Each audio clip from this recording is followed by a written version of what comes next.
NKRI harga mati, Mandalika harga diri.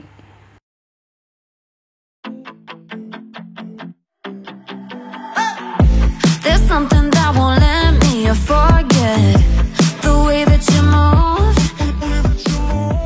You tattooed me with your... Assalamualaikum warahmatullahi wabarakatuh. Selamat pagi sahabatku tercinta GP Mania dimanapun Anda berada, dari Sabang sampai Merauke di seluruh pelosok tanah air. Mudah-mudahan sahabat semua selalu diberikan kesehatan lahir batin, dimudahkan dalam segala urusan dan dimurahkan rezekinya. Di video kali ini kita akan melihat full lintasan, namun sebelum kita melihat full lintasan lebih rendah lagi, kita akan mencoba untuk terbang tinggi di atas Pertamina Mandalika International Street Circuit agar kita bisa melihat bentuk sirkuit untuk keseluruhan. Baik, mungkin di video kali ini saya akan mencoba untuk sedikit memberikan informasi bagi sahabat yang mungkin yang nonton video ini baru mengetahui tentang pembangunan sirkuit MotoGP Mandalika ini. Sirkuit Mandalika ini sahabat dibangun di kawasan wisata seluas 1035,67 hektar yang berlokasi di Kecamatan Pujut, Kabupaten Lombok Tengah, Nusa Tenggara Barat. KEK atau Kawasan Ekonomi Khusus ini ditetapkan melalui Peraturan Pemerintah atau PP Pemerintah Nomor 52 Tahun 2014. Dan KEK Mandalika ini termasuk dari 5 KSPN atau Kawasan Strategis Pariwisata Nasional. Di antara kelima KSPN tersebut ada Danau Toba, Borobudur, Lombok, Labuan Bajo, dan Manado Likupang Bitung. Awal pembangunan sirkuit Mandalika ini tanggal 1 Oktober tahun 2019 dan sekarang sudah bulan November, bahkan hampir akhir November tahun 2022. Jadi sahabat bisa hitung sendiri sudah berapa puluh bulan memakan waktu hingga bisa seperti yang kita lihat ini. Sirkuit Mandalika ini untuk pembangunannya membutuhkan land clearing seluas 429.175 meter persegi. Kemudian dilengkapi dengan pagar beton precast keliling sepanjang 5.502 meter. Kemudian sirkuit ini pun mempunyai galian tanah trek sepanjang 239.065 meter. Kemudian untuk timbunan tanah sendiri mencapai 225.846 meter kubik, termasuk ground improvement yang luasnya 5.481 meter persegi.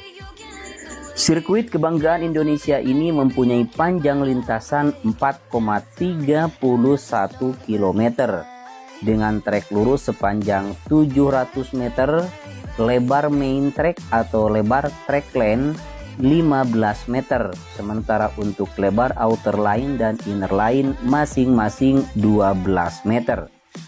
Kemudian sirkuit ini pun dilengkapi dengan pembuatan atau pembangunan 2 tunnel atau 2 terowongan. Yang pertama dibangun di ujung trek lurus dan terowongan yang kedua dibangun di antara tikungan ke-7 dan tikungan yang ke-8. Untuk tunnel yang pertama yang dibangun di ujung trek lurus mempunyai panjang 65,57 meter. Sementara lebar 12 meter dan ketinggiannya kurang lebih 7 meter. Tunnel ini terletak di utara sirkuit. Sementara untuk tunnel atau terowongan yang kedua mempunyai panjang lebih panjang daripada tunnel yang pertama, yaitu 117,77 meter. Dengan lebar 12 meter dan ketinggiannya masih sama kurang lebih 7 meter. Sedangkan tunnel yang kedua ini berada di selatan sirkuit. Fungsi kedua tunnel tersebut adalah sama-sama untuk menjadi mobilisasi para pendatang atau para pengunjung untuk keluar masuk zona sirkuit, sehingga sekalipun balapan sedang berlangsung tidak akan terganggu dan tidak akan mengganggu balapan. Sirkuit yang nantinya akan mampu menampung penonton hingga 150.000 ini mempunyai 17 tikungan. Kemudian ada beberapa bukit yang berada di dalam sirkuit maupun di luar sirkuit. Terutama untuk bukit yang ada di dalam sirkuit adalah bukit yang berada di sebelah kanan tikungan ke-9, ke-10 dan tikungan yang ke-11. Kemudian ada juga bukit yang berada di samping kiri tikungan yang pertama di sebelah kiri tribun VVIP. Untuk keseluruhan bukit yang berada di lingkungan sirkuit MotoGP Mandalika nantinya akan ditanami bunga bougainville atau bunga kertas, atau sering juga kita menyebutnya dengan kembang kertas. Dari rencana 40.000 bibit yang akan ditanam, sampai saat ini baru ada 5.000 bibit yang sudah dilakukan penanaman, bahkan sudah mulai berbunga. Untuk sisanya yang 35.000 bibit lagi, nanti kita akan sama-sama menunggu untuk penanaman selanjutnya. Sirkuit yang merupakan sirkuit jalan raya pertama di dunia ini nantinya akan mempunyai 93.200 tempat duduk untuk para penonton. Kemudian ada 138.700 area tanpa tempat duduk. Kemudian akan ada hospitality suite yang mampu menampung 7.700 penonton. Termasuk nanti akan ada 5 grandstand yang berkapasitas 150.000 penonton yang dibangun atau terletak di tepi pantai Kuta Mandalika. Untuk pembangunan sirkuit jalan raya berbeda dengan pembangunan sirkuit permanen, baik masalah waktu, masalah biaya, dan masalah fasilitas yang berada di sirkuit. Untuk sirkuit jalan raya nantinya akan ada fasilitas yang merupakan modular atau bisa dibongkar pasang. Kemudian sirkuit jalan raya ini setelah nanti menggelar balapan, setelah selesai balapan bisa digunakan untuk masyarakat umum sebagai jalan menuju tempat wisata, terutama ke pantai Kuta Mandalika maupun ke pantai Seger dan ke pantai Serenting. Tentu saja untuk melewati sirkuit ini bukan melewati track lane atau trek yang utama, karena trek yang utama atau track lane dikhususkan hanya untuk balapan saja, tapi kita bisa melalui outer line dan juga inner line. Saat ini sirkuit Mandalika ini hanya tinggal finishing saja. Bahkan akhir-akhir ini untuk pembuatan grandstand atau tribun permanen segera dilakukan pembangunan. Setelah tribun sementara dan grandstand sementara untuk gelaran WSBK dan IATC kemarin sudah dilakukan pembongkaran.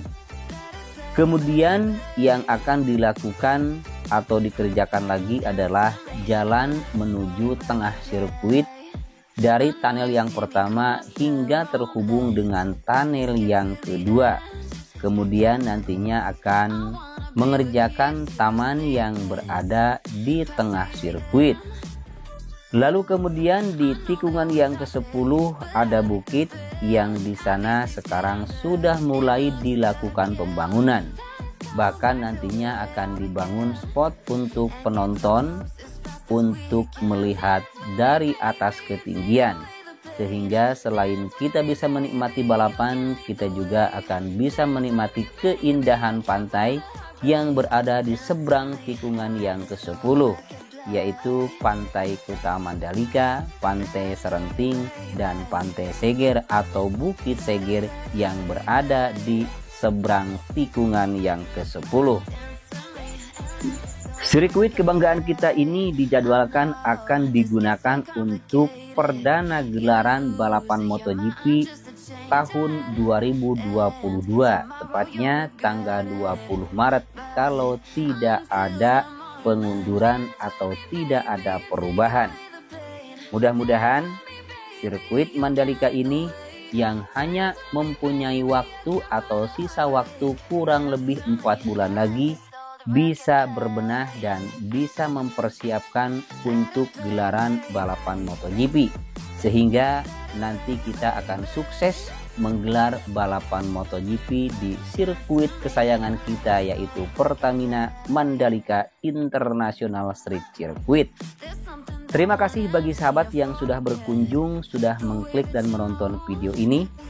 Jangan lupa biasakan menonton video dari awal sampai akhir agar tidak ketinggalan informasi dan juga tidak gagal paham. Jangan lupa bantu saya dengan cara yang sangat mudah sekali. Apabila sahabat suka dengan video ini, silahkan like dan juga jangan lupa untuk subscribe channel ini. Kemudian bunyikan juga lonceng notifikasinya agar sahabat mendapatkan pemberitahuan ketika saya mengupload video-video terbaru. Atas kesalahan, kekurangan, kehilapan, dan kekeliruannya mohon maaf yang sebesar-besarnya, dan bisa sahabat koreksi dan disimpan atau ditulis saja di kolom komentar. Akhirnya saya Endri Atasiki pamit undur diri. Selamat berjumpa kembali di video-video saya selanjutnya. Assalamualaikum warahmatullahi wabarakatuh. I wanna be what keeps you sleepless past 3 a.m. I know that